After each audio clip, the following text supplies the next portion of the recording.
Hello, welcome. I'm Claudia Rizzini. I'm the Executive Director of the Radcliffe Fellowship Program at Harvard University. Our speaker today is this year Maury Green Fellow Ieva Jusionyte. Ieva is a legal and medical anthropologist interested in how various forms of violence around state borders results in injuries, both physical and social. Ieva's anthropological work is notable for novel ethnographic accounts of people whose lives and occupations put them in difficult situations that are rarely examined.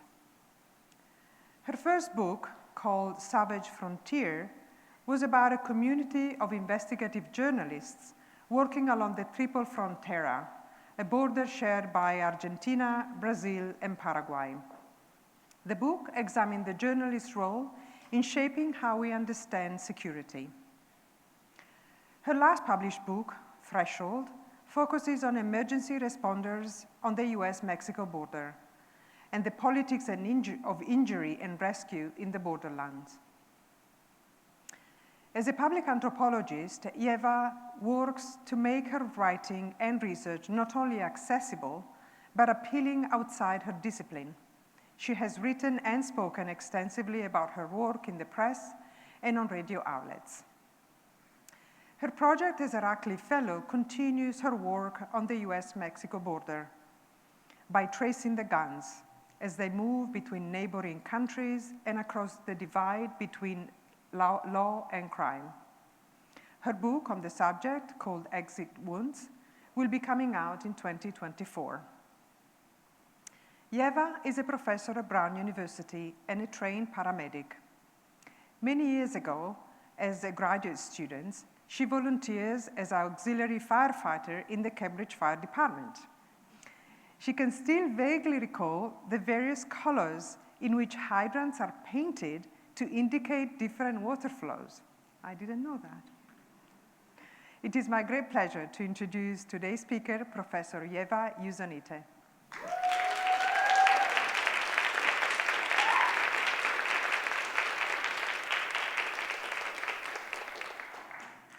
Thank you, Claudia, Jen, and all Radcliffe staff for giving me this opportunity to share for the first time in public the book project that has been occupying my days and sometimes animating my nightmares. 3 years ago, at about this time, it was November 30th, 2019, a convoy of over 20 trucks arrived in Villa Union, a small town in Coahuila in northern Mexico, about 30 miles from US border, 150 miles southwest of San Antonio, Texas. The trucks headed to the town hall, which had a local police station attached to it, and the armed men, there were over 100 of them, opened fire.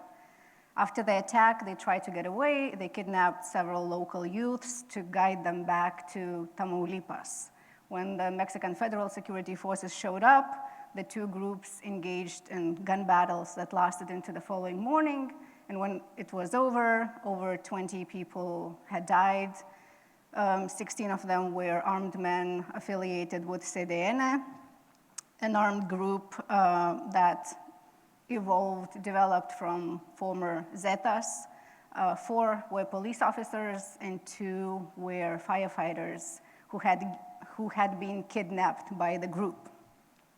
The authorities also recovered a bunch of high-caliber weapons at various scenes, including 6 .50-caliber rifles. 50-caliber rifles made by Barrett and some other companies in the United States who adopted the Browning machine gun for civilian market weigh over 30 pounds. That's like a cinder block, and are about 57 inches long, or about the width of a queen-size mattress. The ammunition this rifle uses, a 50 BMG cartridge, is about the size of a Sharpie marker. So if this is a 9mm cartridge, this is a 7.62 used in AK-47 rifles. This is a 50 caliber round. Violence Policy Center has called Barrett the supergun, a devil's blend of long range and massive power. A review in the American Rifleman cited US Army report from Operation Iraqi Freedom, where US soldiers took these guns. I quote, "The Barrett 50 caliber rifle may have been the most useful piece of equipment for the urban fight. Soldiers not only appreciated the range and accuracy, but also the target effect, a combat multiplier due to the psychological impact on other combatants that viewed the destruction of the target." Unquote. It is accurate at ranges exceeding 1,000 yards, that's 10 football fields. At closer distances, it can blast through 9 inches of concrete wall, penetrate armored vehicles, and shoot down helicopters. Barrett, which is based in Tennessee, makes about 6,000 such rifles each year, and only 3 states, California, Connecticut, Maryland, and Washington, D.C., have laws regulating the ownership of 50 caliber rifles. In other states, including in Massachusetts, there are no restrictions for civilians who want to purchase such weapons, although it depends on municipal police departments, because in some places you do need to get a license. But in most of the country, you can buy as many as you like, or as many as you can afford, because they cost you usually more than $9,000. In Mexico, Barrett and other 50 caliber rifles are outlawed for civilians.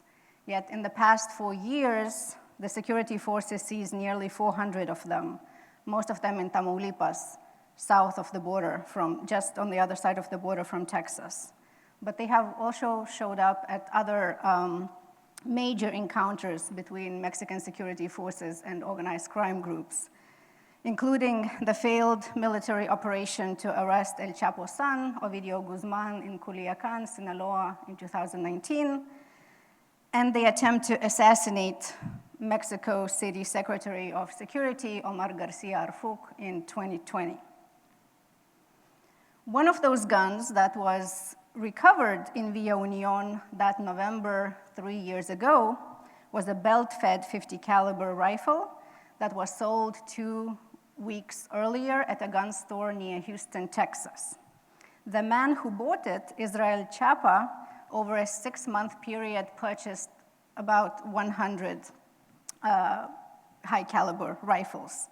And he handed those weapons over to another man, Victor Camacho, who was regularly crossing the border.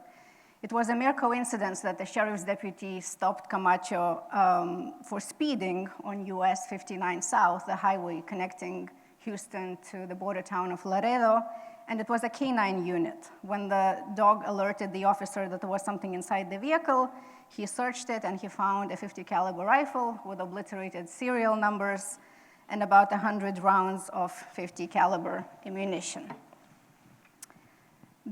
Both men, Chapa and Camacho, were indicted in Texas, pleaded guilty, and were sentenced to 32 and 57 months in prison, respectively. The surviving 10 gunmen in Coahuila were tried earlier this month and received each of them 85 years in prison just for kidnapping. They are also facing charges for terrorism. If guns and their calibers is a new language to you, I understand. It was new to me too.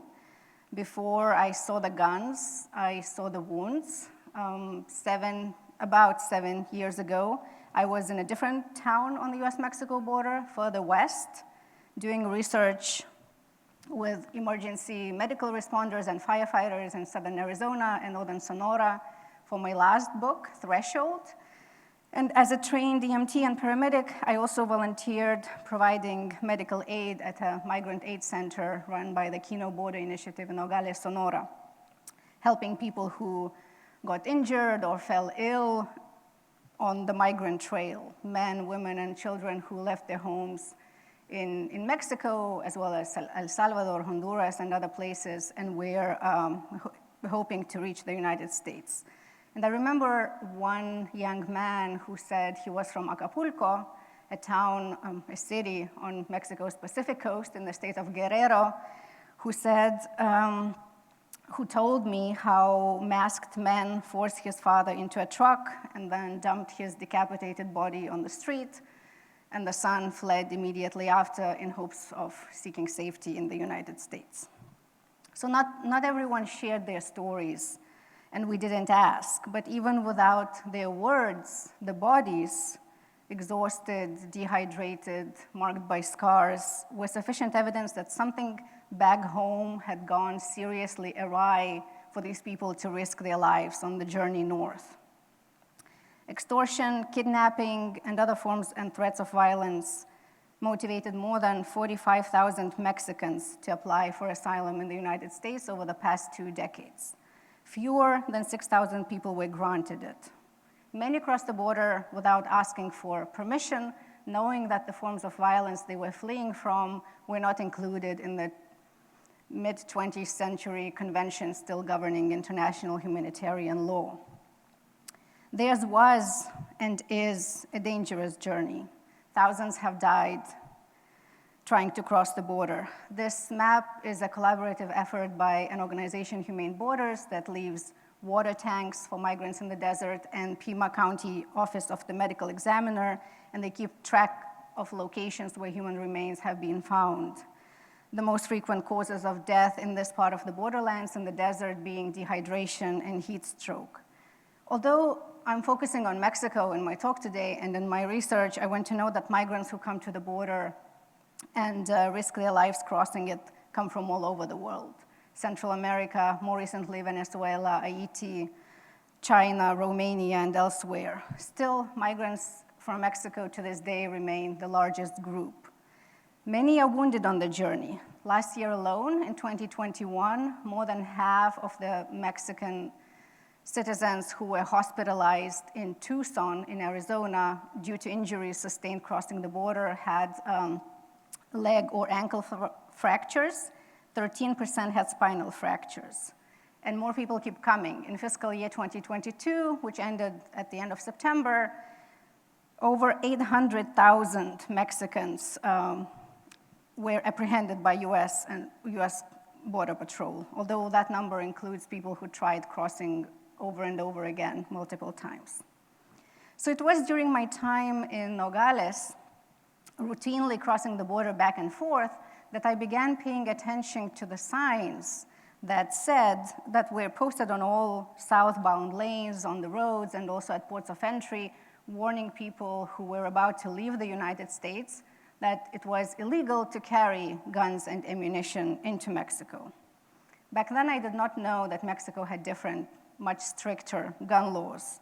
And it took some asking around and some reading up until I put 2 and 2 together and realized that the people I was meeting, I was encountering on the border, were fleeing threats enforced by guns, many of which were made and sold here in the United States. So to understand this vicious circle of violence, this loop of insecurity we are stuck in, it was necessary to go in the opposite direction than the migrants were coming from. To tell the story of complicity of the United States in producing the violence that has made so many Mexicans into refugees from a wounded country, I had to follow the guns. Numbers are not reliable indicators when we are talking about illicit activities such as gun trafficking. But their ability to simplify reality can be helpful for highlighting differences. So here is a snapshot in time, year 2019. Number of people killed in Mexico, over 35,000. In the United States, over 16,000. Although this does not include gun suicides, which in the US outnumber gun homicides. Murder rate in Mexico, over 28, in the US 5. It is now, I think, almost up to 7. Number of gun stores in US states bordering Mexico, nearly 10,000. Number of gun stores in Mexico, 2. There used to be 1 up until about 2019. Now there is a second one. Percentage of firearms recovered at crime scenes in Mexico that were originally purchased in the US, 70, at least 70. Lowest estimated number of US firearms smuggled across the border annually, 200,000. People think maybe more. Number of outbound firearms seized by Customs and Border Protection on US-Mexico border, 189, seized by Mexican Customs, 122.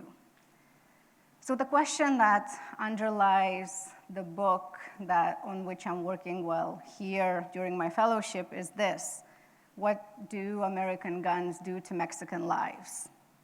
Or what are the effects of US weapons on Mexican society, and by extension on our society as well?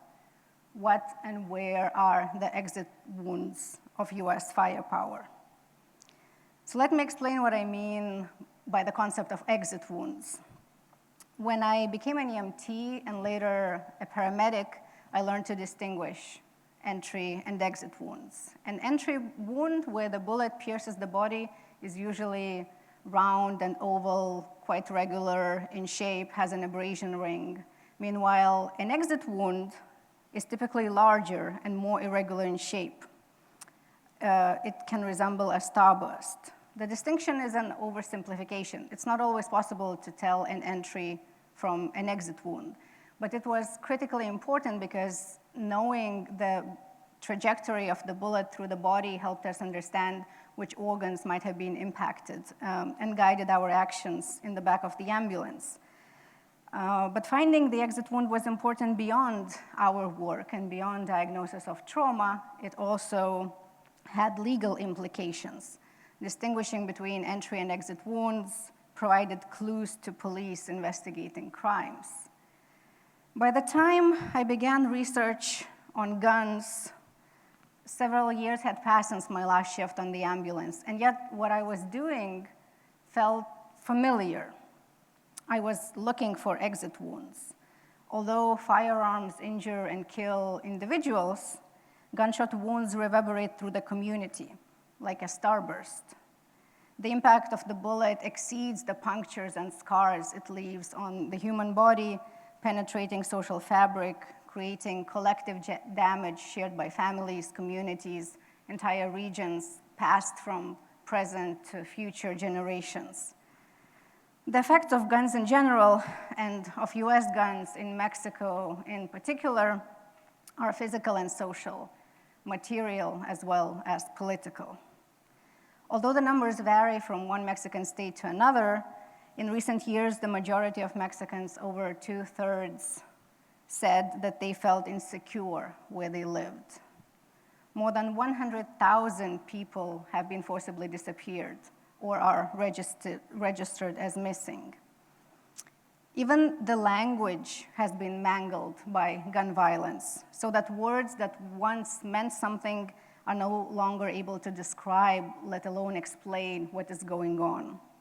Certain words and names have become taboo, while others, like cartels and narcos and drug war, have become popular shorthand for a social reality that is much more nuanced, flattening social discourse by making it into a narrative of the good and the evil, the two sides, investing the former with legal and moral authority and dehumanizing the latter, justifying state violence against civilians without even proving them guilty.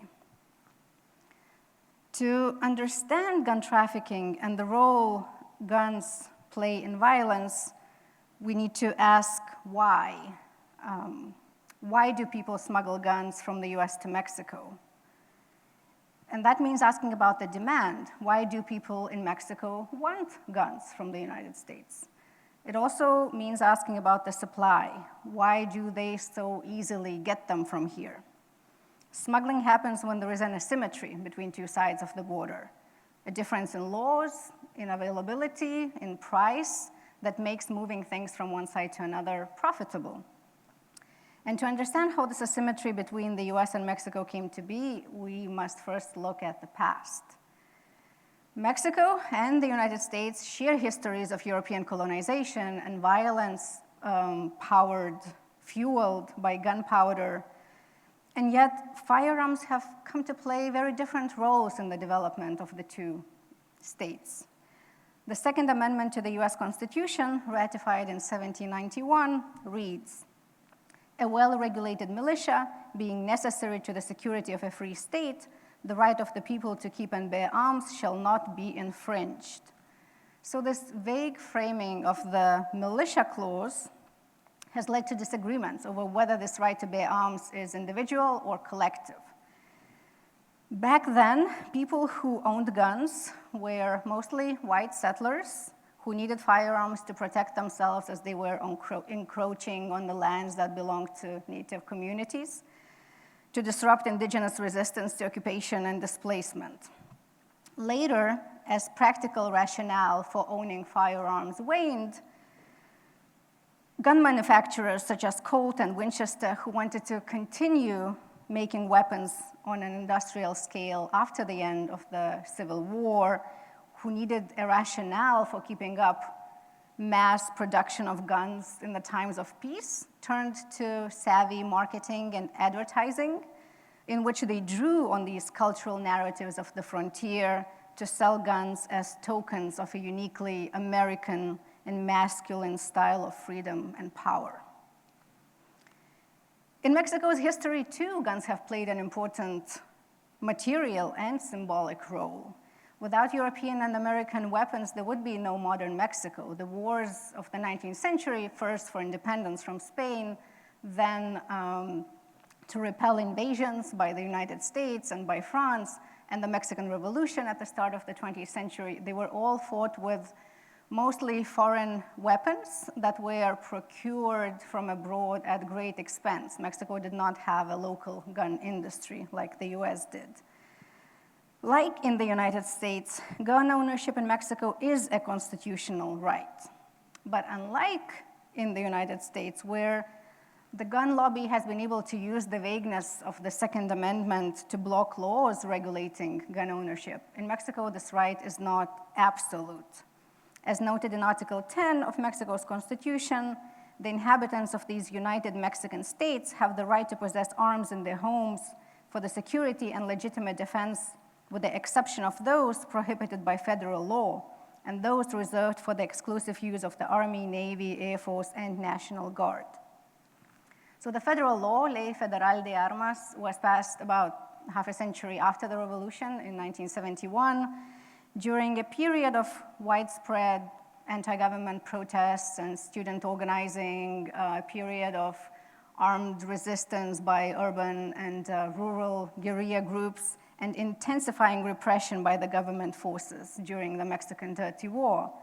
The law was proposed by President Luis Echeverria just a few months after he ordered the brutal suppression of student demonstrations on Corpus Christi Day, known as the Corpus Christi Massacre. So in a way, fearing social unrest, the government created the law to uphold states' monopoly of force through its control over the tools of violence, guns. And the law is exact. It outlines in minuscule detail what kind of firearms, how many of them, and which Mexicans under what conditions can own and carry. Generally, people are allowed to have a handgun for home defense, but only in calibers such as .22 or .380.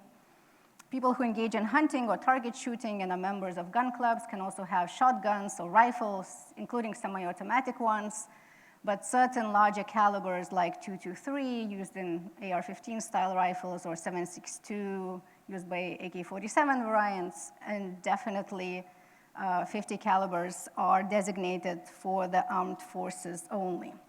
The Secretariat of National Defense, SEDENA, with this law became the only institution allowed to import and sell guns to Mexican civilians.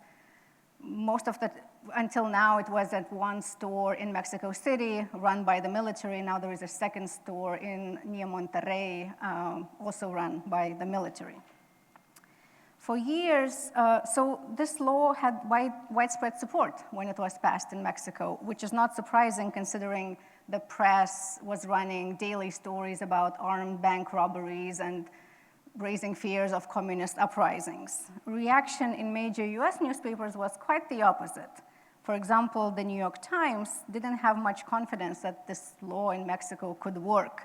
I quote, "The ordinary Mexican is not likely to surrender his weapon," an unsigned article claimed.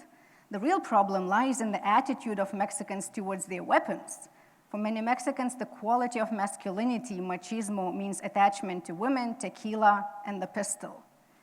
Aside from the stereotype-full content and derogatory tone of this New York Times piece, which says much more about how US viewed Mexico than about Mexico, reading it today feels sadly ironic and invites uneasy reckoning with US gun culture and even stronger attachment of US citizens to guns. Still, cultural history, as illuminating as it is of this legal asymmetry between neighboring countries, alone can't explain why so many Mexican people die or are wounded by American or US-sourced guns. We need to also look at the regional economy of violence, at this vicious circle or violence exchange. So to oversimplify it again, the twin problems in the United States, one, the prohibition of recreational drugs, primarily marijuana and cocaine, coupled with two, an addiction epidemic to heroin, opioids, and meth, have created demand for these substances, which since the 1980s has been largely satisfied by Mexican smugglers working for organized crime groups. And these organized crime groups, since they could not get the large caliber weapons in Mexico, turned to the United States to build the arsenals, which now can rival those of Mexican security forces. Once armed, these organized crime groups diversified their activities from just drug trafficking, engaging in other lucrative and sometimes easier predatory practices, such as smuggling migrants, kidnapping for ransom, threatening business owners through extortion rackets, recruiting youth to their ranks, intimidating journalists and government officials, and creating a generalized sense of insecurity in the country. So all of the components of this vicious circle of violence are important. It is impossible to talk about gun trafficking without also talking about the drug economy. But while the drug economy and migration have received much deserved attention from scholars and journalists, the role of guns in this violence exchange has not drawn so much scrutiny. So how does this work? How does a legal gun in the US become an illegal one in Mexico? Well, the process usually begins with a person who walks into a gun store and buys a gun, often with money that someone else provides. In law enforcement vocabulary, this person is known as a straw purchaser, because federally licensed firearms dealers require buyers to fill out ATF form 4473, which is used to conduct background check. This person is also somebody who is legally allowed to buy guns, a US citizen with no felony record, and so. Sometimes these people are family members, such as younger brothers or girlfriends who know almost nothing about guns and little of the risks they take when they agree to participate in something they are invited to participate. Other times they are gun pros, military veterans who know how to convert semi-automatic rifles into machine guns and tailor them to other specifications provided by buyers south of the border. Straw buyers usually earn only a few $100s on the gun, and when caught, they are charged with paperwork violations, that is, with false statements in connection with acquisition of a firearm. In other words, for saying that they're buying a gun for themselves when they are doing it on somebody else's behalf. The majority plead guilty and get away with probation. At least that was the case while there was no federal gun trafficking law in the US. After the mass shooting at the school in Uvalde, Texas, this June 2022, Congress passed a new law, Stop Illegal Trafficking in Firearms Act, which, among other measures, also increased penalties for straw purchasing up to 15 years in prison. But there is no need for buyers to go to gun stores and lie on ATF forms. They can also buy guns through private sales at gun shows or through online marketplaces via groups on social media sites where sellers and buyers simply agree to meet at a parking lot in front of a shopping mall or fast food restaurant. There is no paperwork involved, no background check, nothing is about it is illegal in Arizona or Texas. That is, unless the same person sells too many guns, in which case they can be accused, charged with dealing in firearms without a license.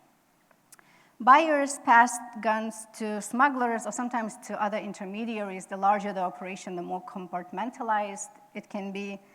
Often smugglers are binational citizens or people who cross the border easily and who have connections in Mexico. They put guns in their cars and they cross into Mexico through ports of entry. So not through the desert or some remote areas, but through customs, just the way most drugs get into the United States. Although customs agents do have scanners and they have dogs trained to detect guns, only a limited number of vehicles leaving the United States are selected for inspection, and the same is true on the Mexican side, where customs searches are random. So usually guns cross the border concealed in modified car compartments, hidden in bags of clothes. Larger quantities have been hidden in trailers carrying furniture, domestic appliances, or construction materials like sheetrock. And if caught, smugglers face charges of smuggling goods from the United States. And that's a charge that does not differentiate whether you're smuggling apples or grenades. As you can see from the data I obtained through Freedom of Information Act request from Customs and Border Protection, very few firearms are seized. We are talking about hundreds when the estimated number of the guns that cross the border are tens of thousands, maybe hundreds of thousands.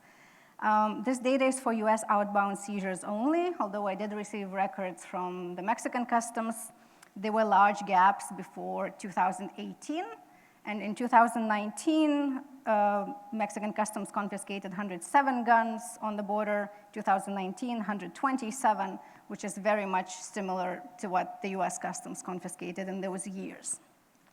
Note that ammunition seizures are also a very important thing, and they are also increasing, because while guns can last decades, they are durable commodities, ammunition needs to be replenished. So after bigger gun battles or shootouts on the Mexican side, customs agents in the US become more alert, knowing that the armed groups went through their inventory and they will soon need to restock. So in the weeks, maybe a month afterwards, they will try to smuggle larger quantities of ammunition. And in this graph, I did include the limited data I have from the Mexican customs. Most seizures on the Mexican side happen in Nogales and in Ciudad Juarez. While if you see for the firearm seizures on the US side, Laredo field office captures most of the outbound guns, followed by Tucson field office. Weeks, months, years later, these guns that cross the border show up at crime scenes all over Mexico. Just in the past 2 years, the security forces recovered over 57,000 firearms. 1/3 of the long guns were AK-47 variants, 1/5 were AR-15 style rifles. ATF, the Bureau of Alcohol, Firearms, and Tobacco, performs now close to 20,000 traces of guns that are recovered in crime scenes in Mexico and then traced to gun dealers, gun stores in the United States.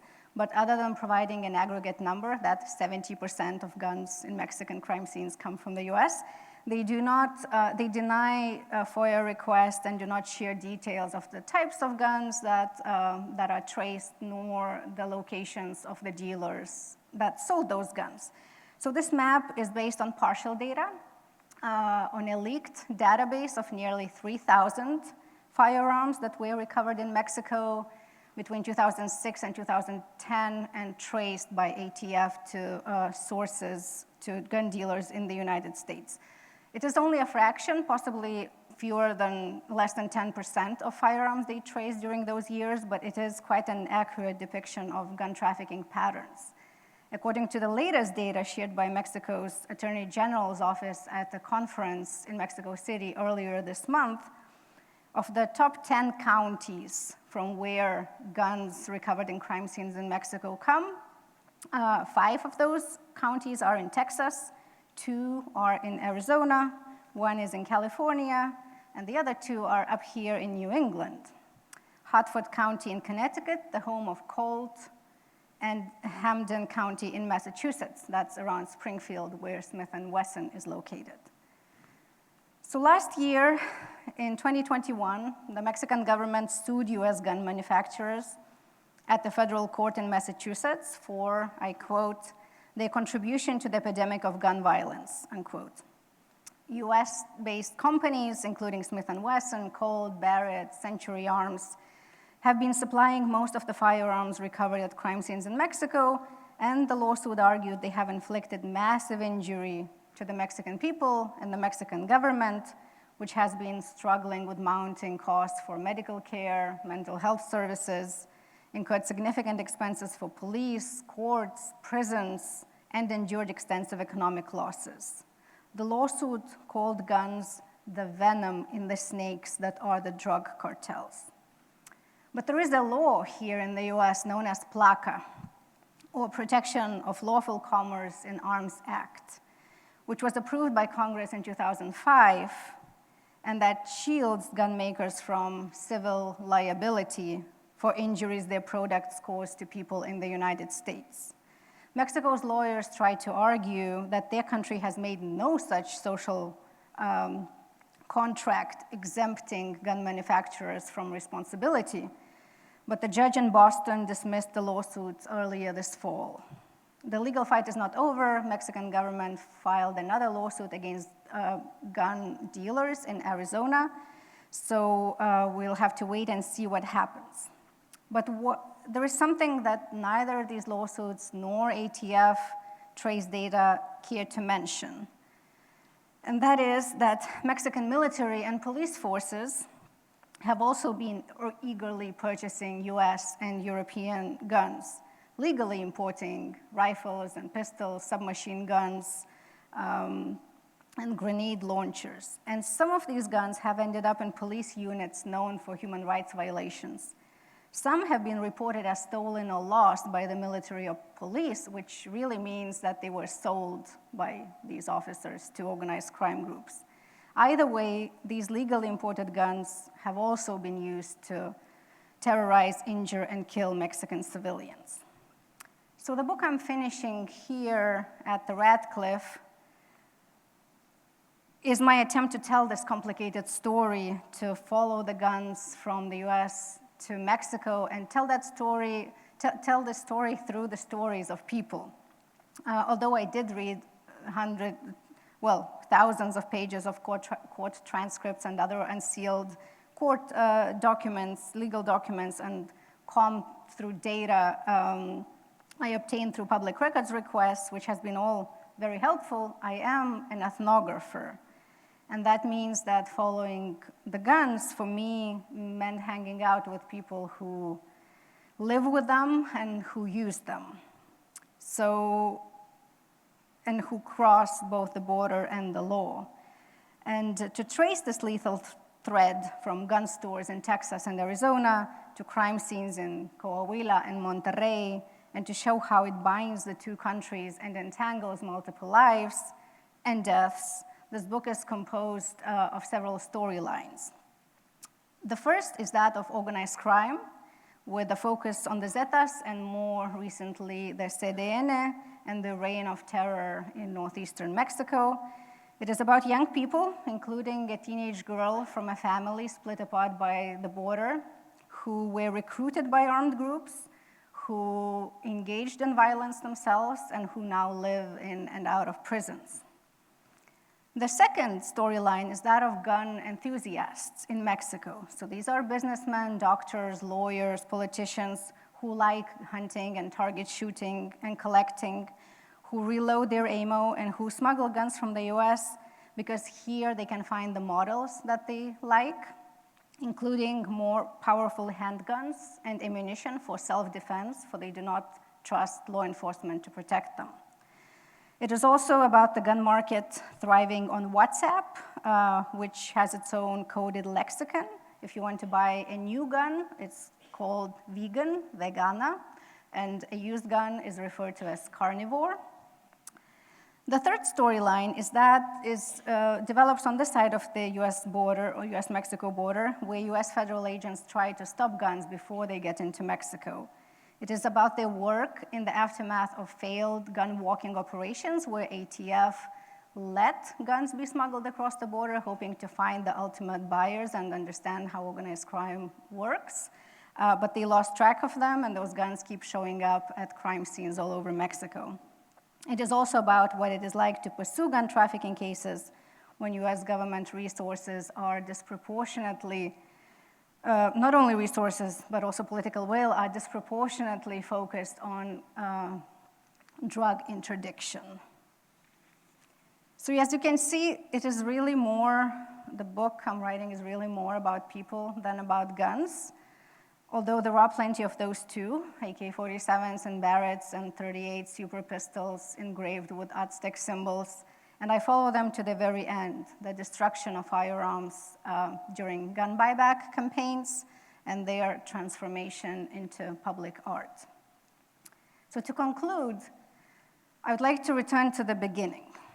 I had first come to the US-Mexico border in order to tell a different kind of a border story, about binational ties between Mexican US firefighters and paramedics, about relationships of dependence and care in the borderlands, about camaraderie and friendship between people and communities that were being divided by the monstrous wall.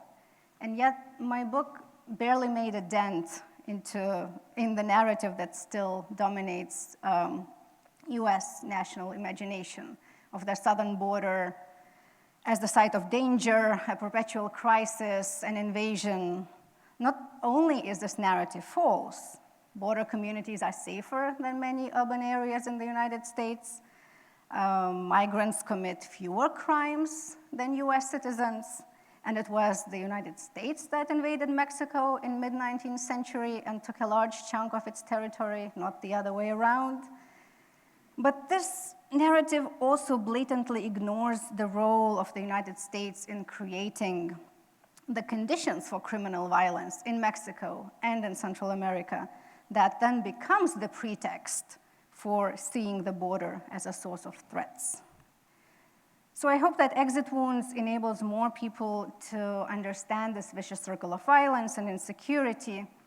Yes, it is about the impact of US firepower in Mexico and on the relationship between Mexican citizens and Mexican state, but it also raises questions about the repercussions of drug trafficking, of gun trafficking, drug trafficking too, to this country, or the ricochet effect from the militarization of border communities to ever louder anti-immigrant rhetoric that drives nationalist politics and fuels hate crimes around the country. For those are Exit Wounds as well.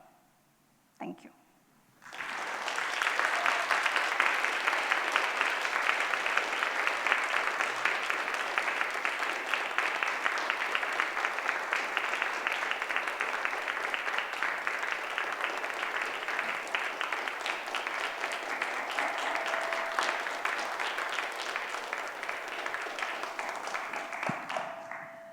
Thank you, Ieva. So the first question asked, have there been any effective challenges to gun manufacturers in the US? And what are the strategies to confront them? There have been challenges to gun manufacturers, but most of them have been unsuccessful because of PLACA. The one better maybe thing that happened recently was that Remington settled with some of the families of Sandy Hook children who were killed during the Sandy Hook mass shooting. But the only reason the Remington settled with the families is because their very aggressive marketing and advertising violated the consumer protection law in Connecticut. So one of the difficulties is that there are very different laws in different states, and some gun manufacturers, for example, Smith & Wesson recently announced that it is moving a lot of its operations away from Massachusetts because Massachusetts has stricter gun laws. So companies are trying to evade laws by simply changing the locations of their factories. I guess a similarly difficult question is, given that guns are clearly a source of insecurity rather than security, how do we justify the attitude of American politicians towards gun regulation? Well, I think there are various politicians with various opinions about guns, but the big problem is the gun lobby and what has become of the NRA, which used to be more of an association that would teach kids how to be safe around guns, and it has been taken over by the interest groups that speak on behalf of the gun manufacturers and gun dealers, and they do influence politicians. So I think some of the politicians who work in states where mass shootings have happened have been a little more vocal in support of different new gun laws, but it is still a long way to go. Right. Following up on these questions about politicians, as a public anthropologist, do you engage with lawmakers directly? Do you have plans for this book in that regard? I have not engaged with lawmakers directly yet. I have been interviewing people from various law enforcement and federal law enforcement agencies, but I do plan to do that, and the book will have a section or a set of recommendations that I could provide to lawmakers in what would make gun trafficking a lesser problem. So yes, I will do that. And the next question looks at another country, not Mexico, but Canada. And do American guns also have a footprint in Canada? Can we learn something from how the Canadian authorities deal with this? I have not done research in Canada, but from what I understand, especially recently, they have adopted more strict gun laws. It is true that US has a very long border with Canada, and a lot of crime guns do come there from the United States. So even while the government may be taking some positive steps in regulating firearms there, which they are doing, I do not know the extent of how successful it will be while it is so easy to bring guns to Canada from the United States.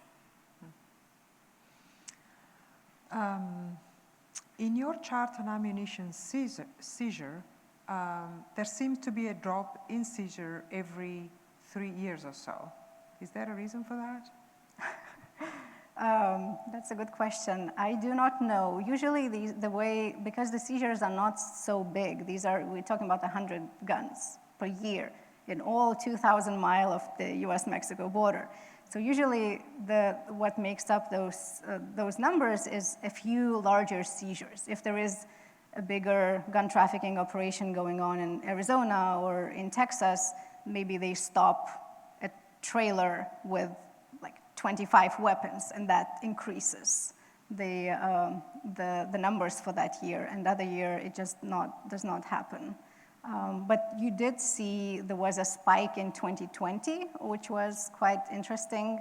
And the way that the Laredo field office of the Customs and Border Protection explained to me was that because in 2020, March 2020, US-Mexico border was closed to all non-essential traffic, which means that agents that ordinarily inspect the passports and visas of everyone coming into the country, and if you've ever crossed the US-Mexico border, you know those lines can be really long. With much, much fewer people coming through, they had nothing to do. So those agents were restationed on outbound lanes, and they began checking more cars leaving the US, and so they captured more weapons. So that can be that too. Let's see, the next question. Do you have a sense of the profits that illegal trade in weapons to Mexico are generating for US manufacturers? Yes, there are some researchers who do try to estimate that. So I have read some articles about it, but I do not know the numbers by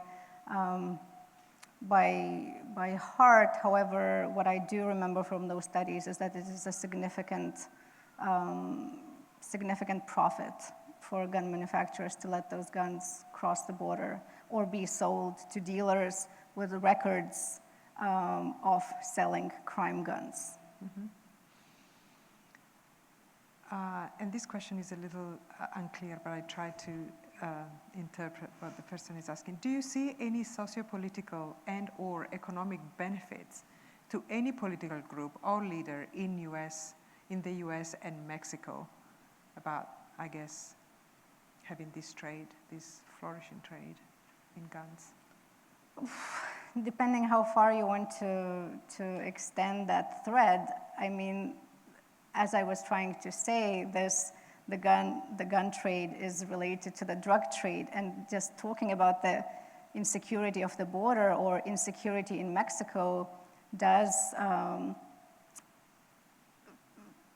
become an important part of some politicians' fear-mongering about immigrants and border insecurity and investment in building the border wall. So indirectly, I do see how they can benefit from that. More directly, probably less so. Yeah.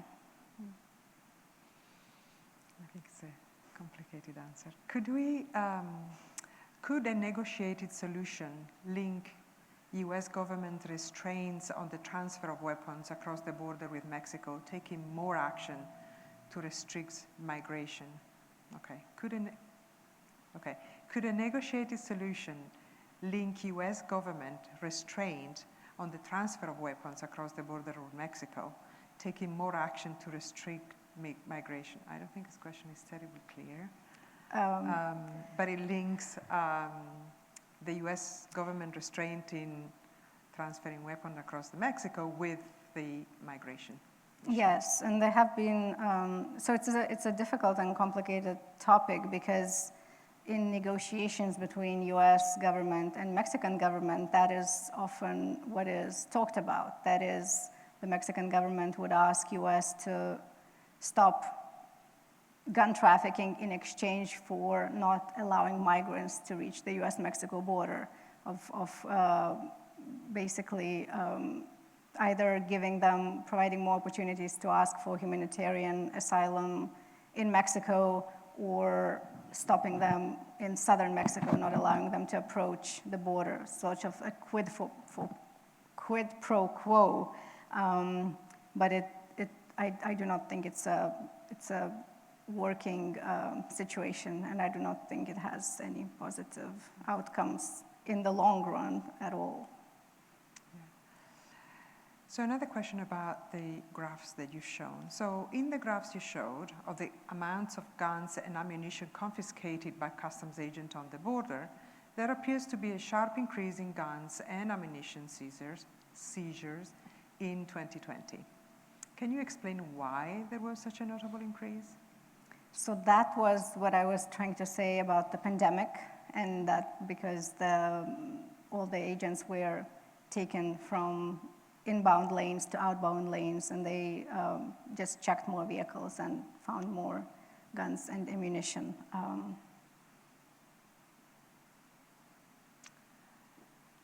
The next question is, as a former journalist, do you find the reporting about these topics to be accurate, or how is it portrayed differently, asymmetrically in the US and Mexico? That's a very good question. I think journalists have done a lot of good work, actually, shedding light on this problem, much more than scholars have.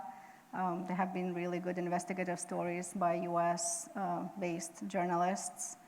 There was there was much less interest in Mexico in this topic recently, before the Mexican government filed the lawsuit against US gun makers.